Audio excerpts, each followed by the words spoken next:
Friend, good morning. आज एक छोटी सी घटना आप लोग सबके सामने इस प्लेटफॉर्म से मैं शेयर करना चाहता हूं और शायद आए दिन आप लोग सबके जीवन में इस तरह के वाकया से हम लोग सब कहीं न कहीं रूबरू हो रहे हैं। अभी हाल ही में पटना के district magistrate doctor Chandrashekhar Singh वृद्धाश्रम में गए थे जायजा लेने बुजुर्गों की स्थिति के बारे में। संयोग बस हमारी भी मुलाकात हुई और हम लोगों ने कुछ ऐसी ही परिचर्चा करी। इसी दौरान एक बड़ा ही यूनिक वाकया सामने आया जब मुझे एक वकील साहब जो मेरे थोड़े परिचित हैं और एक बैंक मैनेजर साहब, ये दोनों मिले। हम लोग तीनों ऐसे ही नॉर्मल चर्चा कर रहे थे। उस दौरान वकील साहब ने एक वाकया शेयर करा।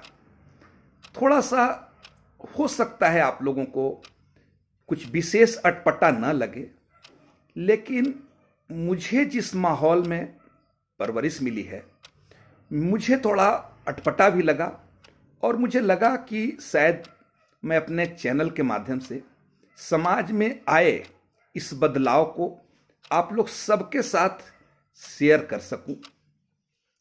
घटना ऐसी थी कि एक बहुत ही संभ्रांत पिताजी ने अपने बेटे के ऊपर केस दर्ज किया। वकील साहब ने बताया कि सर वो आए, कहे कि हमें केस करना है अपने बेटे के अगेंस्ट में। तो मैं पूरी बात उस समय नहीं समझा, तो मैं कहा कि चलिए कर देते हैं केस। जब केस की सुनवाई हुई तो उन्होंने मांग रखी अपने बेटे से कि मुझे इससे गुजारा भत्ता चाहिए। ये चीज कोई बहुत यूनिक नहीं है। आज के डेट में सरकार ने भी सारे बुजुर्गों को तरह तरह के कानूनी सहायता, कानूनी संरक्षण दिया हुआ है। तो लोगों को लगा कि चलो कोई बात नहीं है, ये तो नॉर्मल सी बात है। जज साहब ने उनको कहा कि भाई सुनने में आया है कि आपको पैसे की कोई कमी नहीं है। जब ये केस के बारे में उनके बेटे को सूचना दी गई तो बेटा बहुत ज्यादा आश्चर्यचकित हुआ। इसलिए नहीं कि पापा ने मेरे ऊपर केस डाला है, उनकी चिंता थी कि मेरे पिताजी स्वयं में आर्थिक रूप से काफी समर्थवान हैं, उनको मुझसे गुजारा भत्ता मांगने के लिए अदालत के सामने आना पड़ा। ये चीज उसको भी आश्चर्यचकित लगा। चीजें बदलाव की तरफ आई जब वकील साहब उनके खिलाफ जिरह कर रहे थे गुजारा भत्ते के लिए, तो किसी ने यह घटना जज साहब के सामने भी सुनाई कि साहब ये आदमी की बात कुछ और है, ये आदमी गुजारा भत्ता लेने लायक नहीं है, मतलब ये स्वयं में सक्षम है। तो मजिस्ट्रेट को भी थोड़ा चीज़ों को लेकर के लगा कि क्यूरियोसिटी हुई कि आखिर ऐसी क्या बात है।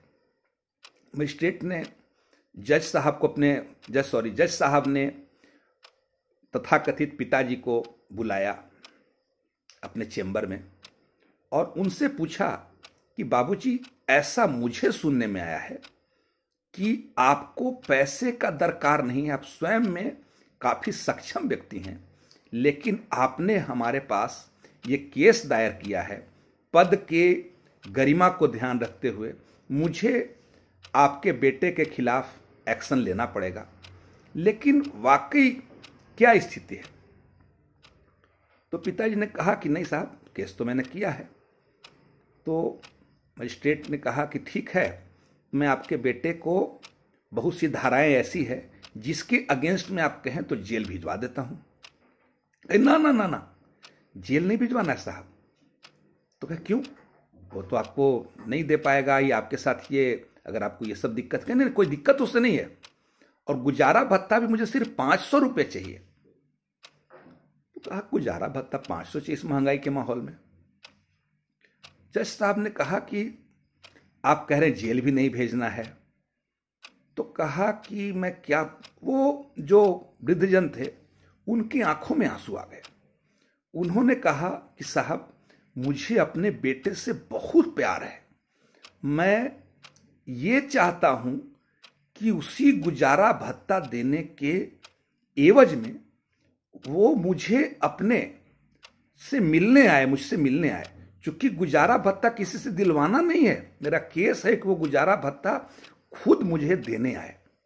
दोस्त, ये घटना सुन के सचमुच मुझे लगा कि हम लोग, जो माँ बाप हम लोगों के बचपन को, हम लोगों के जब तक हम सेटल नहीं हो जाते हैं, अपनी सारी खुशियों को छोड़ करके, त्याग करके, और हमारी खुशियों के लिए सब कुछ न्यौछावर करते हैं, और वो गार्जियन सक्षम होते हुए भी अगर हमसे समय मांगता हो और हम उनको समय नहीं दे पाते हों, क्या सचमुच हम लोग पुत्र कहलाने लायक हैं? सोचिएगा, विचारिएगा जरूर।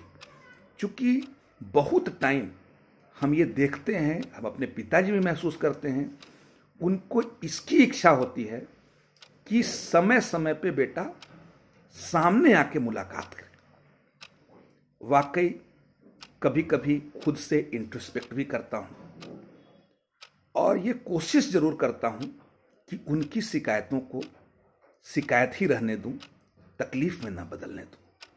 फ्रेंड्स, हम लोग सब जो चीज स्वयं में बोएंगे वही चीज बाद में काटेंगे। इसलिए हम लोग सब, जो अभी जिनके पिताजी हैं, माताजी हैं, समझिए कि भगवान का बहुत बड़ा गिफ्ट है। बहुत कम लोग ऐसे हैं जिनको केयर करने वाले, जिनको पूछने वाले इस संसार में हैं। और उस निश्चल प्यार में हम लोग सबको यही चाहिए कि अपने बुजुर्गों का सम्मान करें, उनके साथ हम लोग सब, अभी तो माध्यम बदल गए हैं, वीडियो कॉलिंग है, फ़ोन कॉल्स है, कि हम उनका ध्यान रखें। सिर्फ वो हमारे प्रेम के मुहताज हैं, ना कि पैसे के। क्योंकि बहुत से ऐसे वृद्ध मुझे रेगुलर मिलते हैं जिनके पास बहुत संपदा है, लेकिन उनके बच्चे बाहर हैं, उनसे कोई बात करने वाला, उनके दर्द समझने वाला, उनके साथ हंसने वाला कोई नहीं मिल रहा है। तो हम इस छोटे से प्लेटफॉर्म के माध्यम से आप लोग सबको यही आग्रह करेंगे कि हम लोग सब एक ऐसी समाज का निर्माण करें जहाँ पे हमारे बुजुर्ग अपने आप को सुरक्षित और खुश महसूस करें। क्योंकि माता पिता के तौर पे ईश्वर हमें अपने स्वरूप में उनको भेजता है, ताकि हम ईश्वर को न देखें, अपने माता पिता को देखें। बाकी इस आधुनिक युग में चॉइस आपका है। आप अपने बुजुर्गों की दुआ लेना चाहते हैं या उनको उनके हाल पे छोड़ना चाहते हैं। उम्मीद करता हूं कि मेरे इस छोटे से प्रयास से आपके मन मस्तिष्क में कुछ न कुछ पॉजिटिव थॉट आए होंगे। आप अगर अपने माता पिता का ध्यान नहीं रख रहे होंगे तो जरूर कुछ न कुछ अंतर मन से इस चीज़ के प्रति आप सोचेंगे। बहुत बहुत शुक्रिया, थैंक यू, आदाब। आपका दिन शुभ हो और आप अपने परिवार के साथ खुशियों के साथ अपने जीवन को व्यतीत करें, हेल्दी रहें और हैप्पी रहें। बहुत बहुत थैंक यू अगेन।